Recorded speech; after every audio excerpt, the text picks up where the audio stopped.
रेगिस्तानी टिड्डी, जिसे सिस्टोसेरा ग्रेगेरिया भी कहा जाता है, एक ऐसा प्रवासी कीट जो अनुकूल परिस्थितियां होने पर पश्चिमी राजस्थान के सीमावर्ती जिलों से देश में प्रवेश करता है।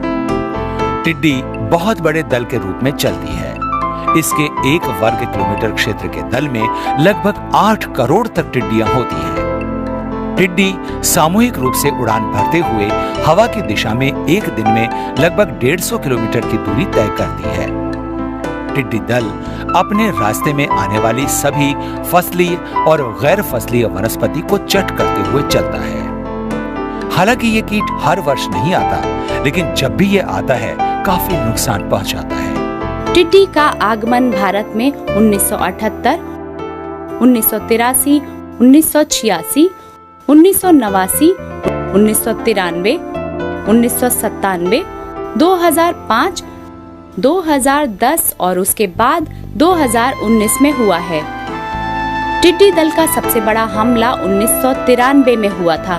उस समय लगभग 3,10,482 हेक्टेयर क्षेत्र टिड्डियों से प्रभावित हुआ था, जबकि 2005 में 16,440 हेक्टेयर क्षेत्र और 2019 में लगभग 3 लाख हेक्टेयर क्षेत्र इससे प्रभावित हुआ है।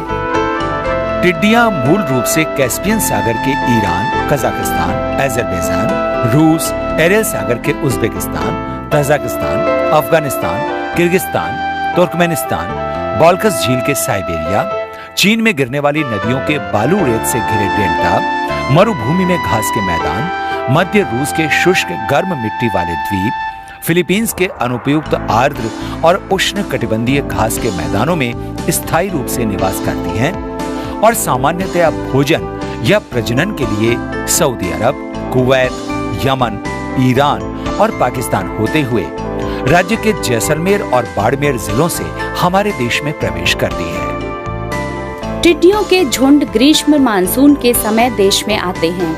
टिड्डी चेतावनी संगठन इनकी गतिविधियों पर नजर रखता है और इसके देश में आने की सूचना देने के साथ साथ इसके नियंत्रण का कार्य भी करता है। इनके आने पर जरूरी है कि इसे हमारे खेत में न बैठने दिया जाए। इसके लिए थाली, डिब्बा या ढोल बजाकर या शोर मचाकर इन्हें आगे खदेड़ देना चाहिए। यदि टिड्डी शाम के समय कहीं बैठती है तो टिड्डी चेतावनी संगठन और कृषि विभाग को इसकी सूचना देनी चाहिए, जिससे इनका नियंत्रण किया जा सके। टिड्डियां जहां पर रात्रि में विश्राम करती हैं, वहां मादा टिड्डी अपने उदर भाग को जमीन में 15 सेंटीमीटर की गहराई तक गाड़कर जहां नमी मिलती है अंडे दे देती है।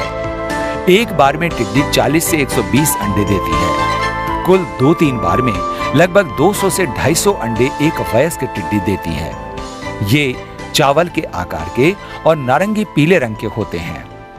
इसलिए आवश्यक है कि टिड्डी समूह को अंडे देने से पहले ही समाप्त कर दिया जाए। जमीन में नमी रहने की स्थिति में 10 से 30 दिन के बाद अंडों में से शिशु हॉपर्स निकलते हैं, जिन्हें फाका भी कहा जाता है।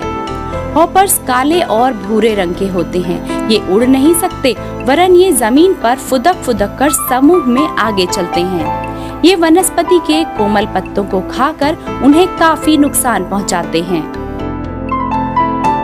इनके नियंत्रण के लिए अपने खेत के चारों तरफ या इनके रास्ते में